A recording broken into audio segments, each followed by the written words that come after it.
بسم اللہ الرحمن الرحیم۔ السلام علیکم dear friends, welcome to Islamic society.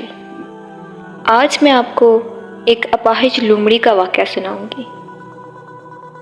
ایک بزرگ کا بیان ہے کہ وہ دل میں روزی طلب کرنے کا ارادہ لے کر گھر سے نکلے اور ایک جنگل میں گزرے۔ انہوں نے اس جنگل میں کیا دیکھا کہ ایک لومڑی نہایت تر و تازہ بیٹھی ہوئی ہے، جس کے نہ ہاتھ ہیں نہ پاؤں اور آنکھوں سے بھی اندھی ہے۔ وہ بزرگ ایسے مجبور جانور کو اس قدر تر و تازہ دیکھ کر نہایت حیران ہوئے اور وہاں بیٹھ کر حیرت سے سوچنے لگے اور اپنے دل میں کہا، اے اللہ، یہ اپاہج لومڑی کس طرح اپنا رزق پاتی ہے؟ حالانکہ بظاہر کوئی ذریعہ روزی حاصل کرنے کا اس کے پاس موجود بھی نہیں، نہ یہ چل سکتی ہے نہ دیکھ سکتی ہے۔ وہ بزرگ اس قسم کی باتیں اپنے دل میں سوچ ہی رہے تھے کہ اتنے میں ایک جگہ سے زمین شق ہوئی اور 2 پیالے برآمد ہوئے۔ ایک دودھ سے بھرا ہوا تھا اور دوسرا شہد سے۔ ان بزرگ نے اب دل میں یہ خیال کیا کہ اے اللہ، اس غذا تک کھانے کے لیے لومڑی کس طرح پہنچے گی؟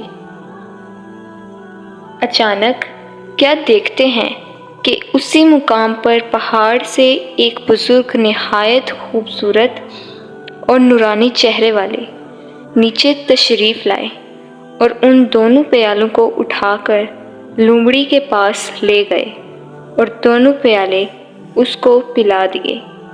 جب وہ نورانی چہرے والے بزرگ واپس پہاڑ کی طرف جانے لگے تو ان بزرگ نے بڑھ کر نورانی چہرے والے کا دامن تھام لیا اور پوچھا، آپ کون ہیں؟ انہوں نے فرمایا، میں اللہ کے فرشتوں میں سے ایک فرشتہ ہوں اور یہی خدمت میرے سپرد ہے کہ ہر روز صبح شام یہاں آؤں اور اس لومڑی کو پیٹ بھر کر غذا کھلاؤں۔ یہ واقعہ دیکھ کر ان بزرگ نے روزی طلب کرنے کی تکلیف کے خیال کو دل سے نکال دیا اور اسی پہاڑ پر بیٹھ گئے اور ایک چشمے کے کنارے رہنے لگے اور نماز روزے میں مشغول ہو گئے۔ 7 دن گزر گئے مگر غیب سے کوئی رزق نہ پہنچا۔ فاقوں کے سبب نہایت کمزور اور نڈھال ہو گئے۔ آخر کار اللہ کی بارگاہ میں دعا کی کہ اے میرے پروردگار، اپنی رحمت سے مجھ کو کوئی لقمہ غذائے عطا فرما دے۔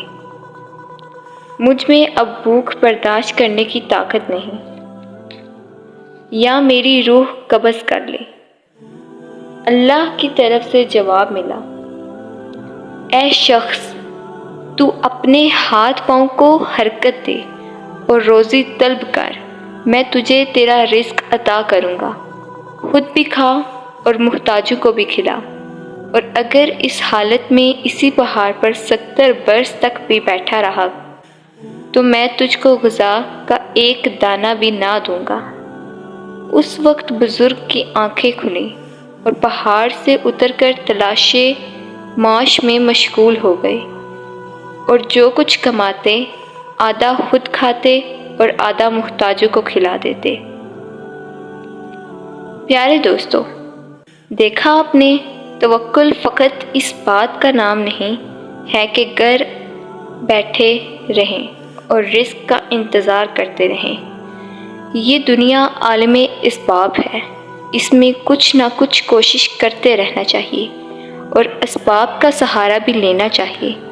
جیسا کہ ایک شخص سرکار مدینہ صلی اللہ علیہ وآلہ وسلم کی خدمت میں بابرکت میں حاضر ہوا اور عرض کی، حضور صلی اللہ علیہ وآلہ وسلم، میں نماز پڑھنا چاہتا ہوں، میرے ساتھ اونٹ بھی ہے، میں اس کو یوں ہی چھوڑ دوں اور اللہ پر توکل کروں؟ ارشاد فرمایا، پہلے اس کو باندھ دو پھر توکل کرنا۔ پیارے دوستو، حالانکہ اللہ بغیر کسی رسی کے بھی اونٹ کی حفاظت کرنے پر قادر ہے، مگر اسی نے اس دنیا میں اسباب رکھے ہیں اور وسائل کا وہ یقیناً محتاج نہیں۔ دیکھیے، وہ اگر چاہتا تو خود ہی اسلام پھیل جاتا، لوگ راہ راست پر رہتے۔ وہ انبیاء علیہ السلام کا محتاج نہیں ہے، لیکن اس کی مرضی یہی ہے کہ انبیاء علیہ السلام اس کے دین کے لیے محنت کرے۔ اب اگرچہ نبوت ختم ہو گئی، تاہم اسلام کی تبلیغ کا سلسلہ جاری و ساری ہے، اور اب یہ منصب امت مصطفیٰ صلی اللہ علیہ وآلہ وسلم کو دیا گیا ہے۔